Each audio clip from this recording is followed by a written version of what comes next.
When the sounds of our journey finally faded away, I stood still, speechless before the scene unfolding in front of me. The homes of the Korowai people hovered in midair, suspended some 30 to 40 meters above the forest floor, so high that anyone standing below could only look up in awe.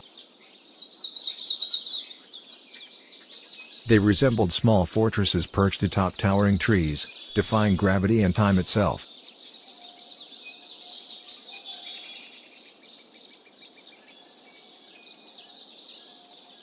The Papuan rainforest is humid, dense, and ancient, a primordial world older than human memory.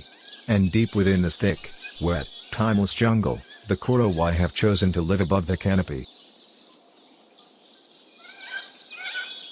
Standing beneath one of these sky-high homes, I felt like a traveler, a student, and a humble guest in the presence of a profound and enduring culture.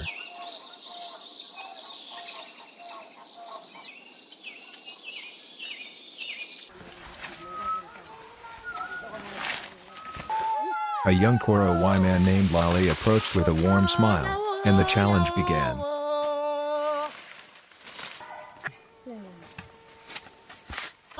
He pointed to the ladder, nothing more than a long tree trunk, roughly carved with shallow steps spiraling upward. No safety ropes. No harness.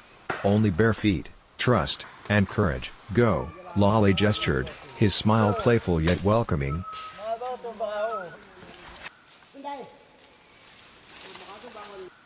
Step by step, I began to climb. Each step was a negotiation with my own fear.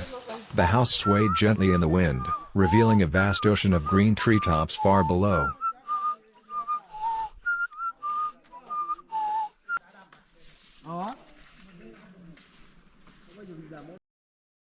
But the moment I stepped onto the wooden floor of their home, all anxiety melted away.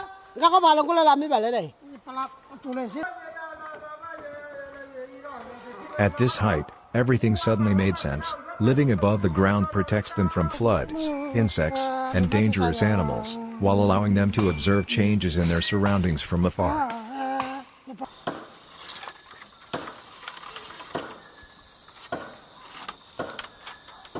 For the Korowai, building high is not just a skill. It is a survival choice, proven and refined through generations.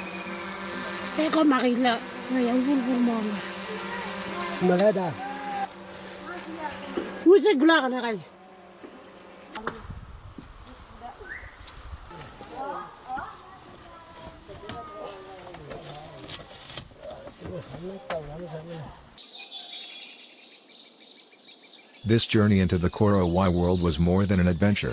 It was a confrontation with a deeper question: what does it mean to live a good life?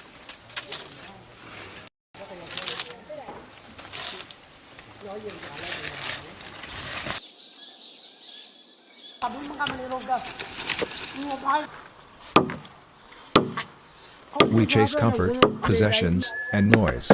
They pursue balance, connection, and harmony with the forest. In their world, time is not measured by clocks, but by hunger, the sago season, and rising river levels. Homes are not concrete and steel, but wood, vines, and trust. Wealth is not in bank accounts, but in health, community, and knowledge of nature.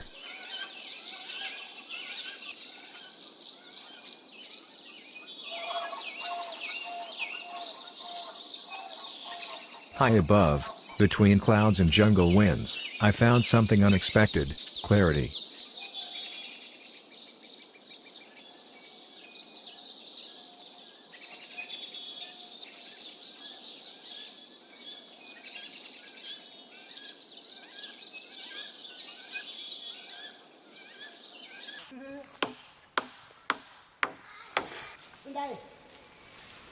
Inside the treehouse, the family gathered around a fire at the center of the home.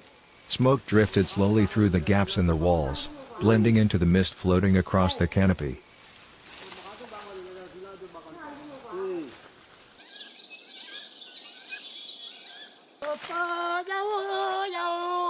Here, nothing is wasted. Food comes directly from the forest: plump, nutrient-rich sago worms, wild bananas, river fish, and wild boar hunted with handmade bows and arrows. One of the most unforgettable moments of this journey was sitting in a circle with the Korowai family. preparing sago worms. Still wriggling, they burst into laughter as they saw my hesitation.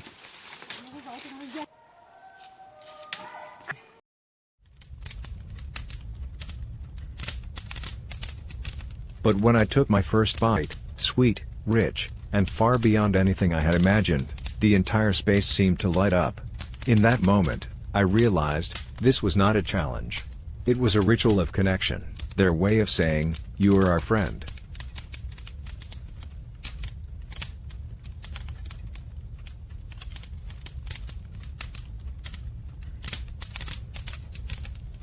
As I climbed back down, legs trembling, hands sticky with tree resin, Lale looked at me and nodded slightly. No words were needed. No explanations required.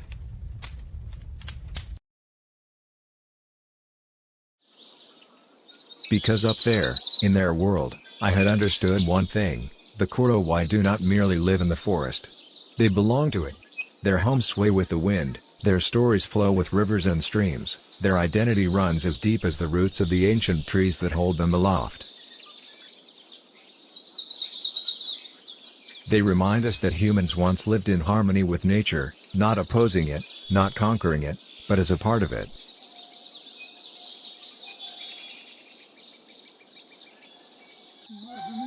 As the helicopter lifted away, the tree houses slowly dissolved back into the rainforest, as if they had never been separate from it at all. The Korowai taught me this: living simply is not about lacking, it is about knowing what truly matters. And in a world that grows increasingly fragile, moving forward does not always mean moving faster. Sometimes, it means slowing down, to remember what is worth holding on to.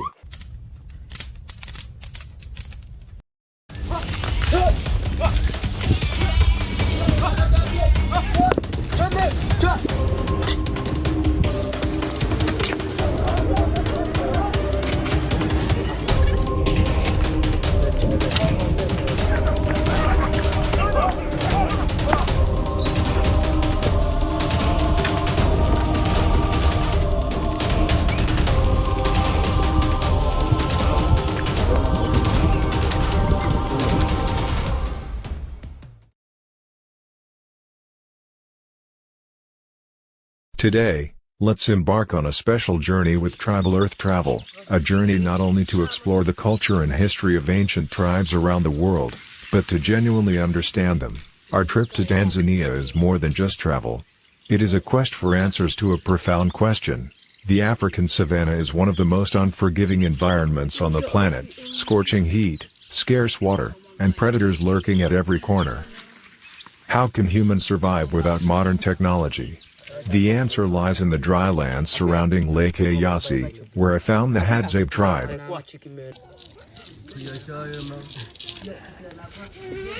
For many people in the modern world, it's nearly impossible to imagine just how primitive life here can be. Only by truly understanding oneself, and the savanna, can one endure the brutal realities of survival.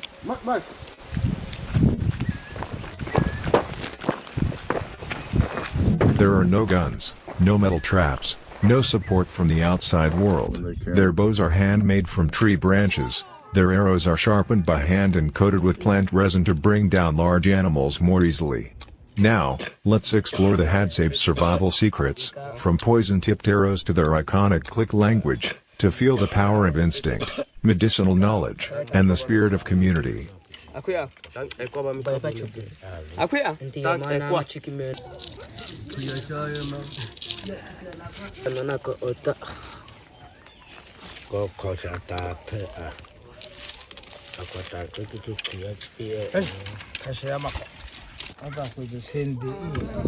The Hadzabe rely on ancient hunting strategies refined over tens of thousands of years.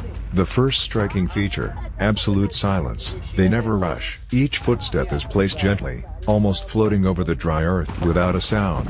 The guide constantly checks wind direction by sensing the air, and every track on the ground is observed carefully. To them, every trace could mean the presence of prey.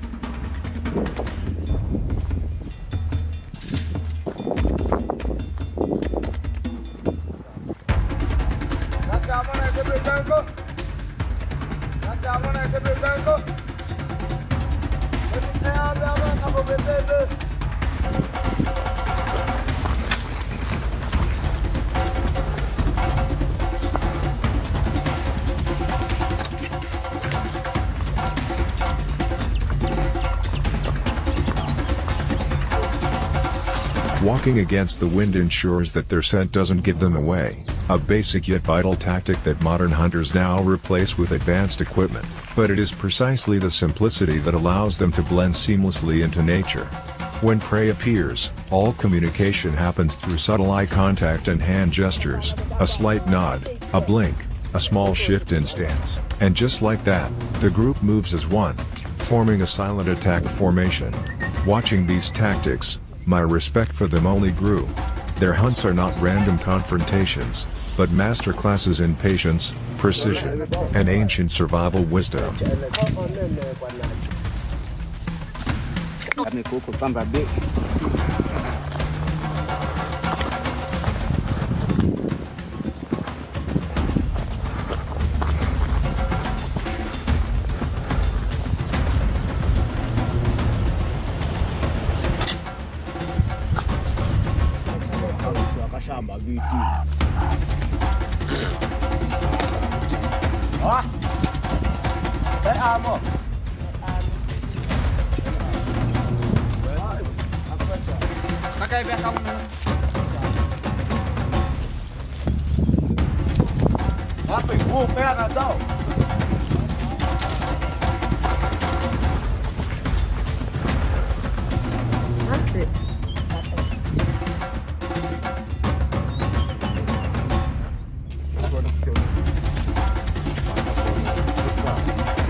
Once food is secured, the Hadzabe bring everything back to camp to create a wild and unforgettable feast. Equality shines most clearly during these communal meals. For them, eating together is a moment of connection, a time to return to simplicity and to each other.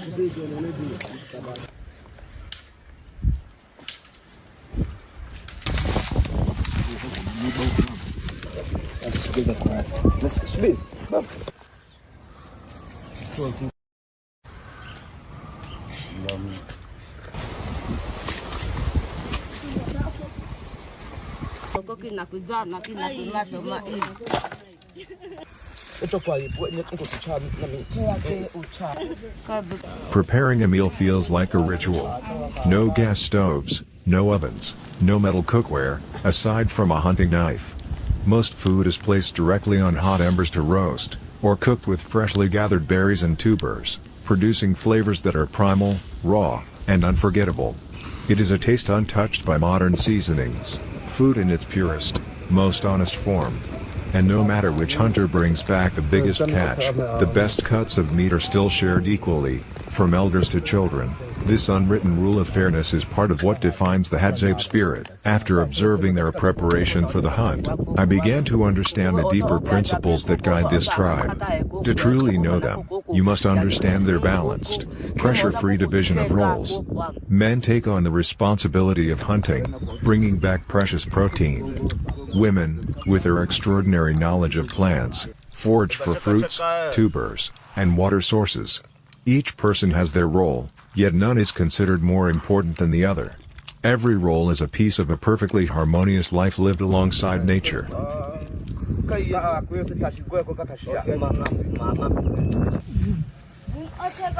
What moved me most was their definition of wealth. They do not pursue material progress the way we do. Their treasure is freedom, living with nature, in the same way their ancestors have for thousands of years. A profound lesson on what it means to have enough.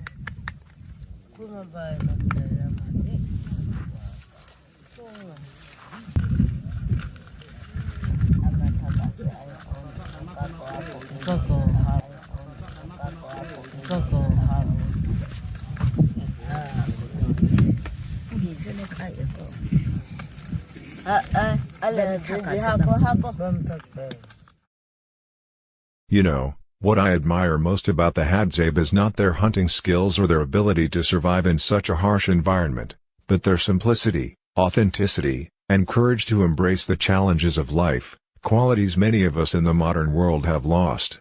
In a rapidly changing world, they remain grounded in the pure, humble lifestyle of their origins, living sincerely and in harmony with nature. Watching them live, hunt, and share meat by the fire, I realize that happiness comes from the heart, when we appreciate the small things and live in balance with the world around us. The Hadzabe taught me a profound truth: sometimes, to truly live, we must return to the most primal values of being human.